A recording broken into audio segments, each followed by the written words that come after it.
Howdy ho! Welcome to the basement today. You're in for another book review with John Henry Sheridan, if you choose to watch. This is about Ozzy Osbourne's autobiography called I Am Ozzy. And he, like many other rock stars, have a co-writer. This is with Chris Ayers. So I've been reading lots of autobiographies, especially because I'm writing my autobiography, so I want as much of a variety as to what's possible in different writing styles, as well as historical books and stuff that I pick up, and my preference for sort of spiritual, esoteric stuff as well. Anyway, this is autobiography. I just knew, I know Ozzy's story very well. Growing up, listening to Ozzy Osbourne, Black Sabbath, big fan of Randy Rhoads as a youngster, and big fan of the Black Sabbath riffs, Tony Iommi's playing. So, not so much a fan of Ozzy himself, but the world he created, I was always attracted to, and he's so accessible. So I, of course, got involved on some level, and I do like Ozzy Osbourne, and I do like his voice, and his personality. So he's a clown. I didn't fully realize that he's a clown, but that was kind of the way he survived as a young person, was to take on this kind of clownish role, make people laugh so that he wouldn't get beat up, or that he would get people to like him, things like that.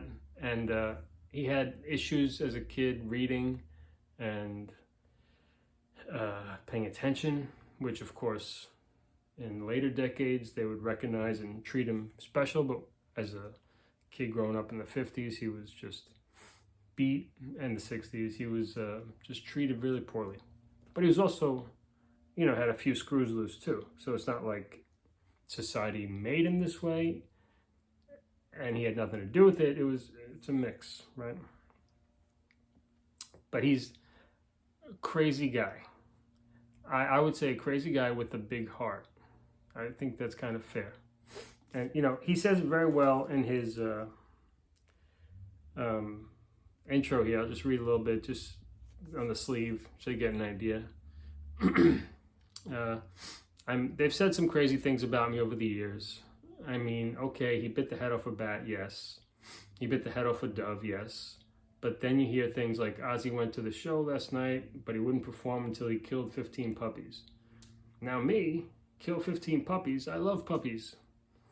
I've got 18 of the effing things at home.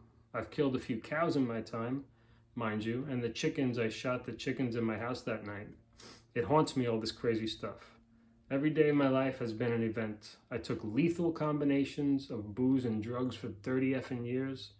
I survived a direct hit by a plane, suicidal overdoses, STDs. I've been accused of attempted murder. Then I almost died while riding over a bump on a quad bike at effing 2 miles per hour. People ask me how come I'm still alive, and I don't know what to say.